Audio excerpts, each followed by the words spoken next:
Hello everybody, welcome back. Today as well we have got you another video. In this video I'll show you how you can check Amazon subscription.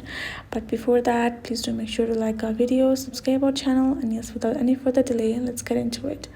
For that, go ahead, simply access your particular Amazon shopping app. Open it up.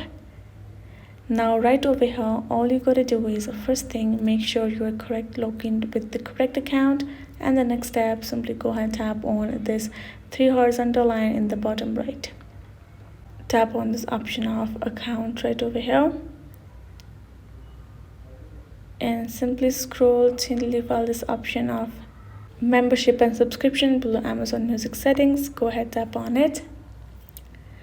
Now there we go, you will be able to find all of the subscription listed right over there if you have taken one, and you can simply choose to cancel them as well by simply tapping on it, and then you will get this cancel subscription option. You're gonna tap on that, provide them the confirmation, and you're good to go.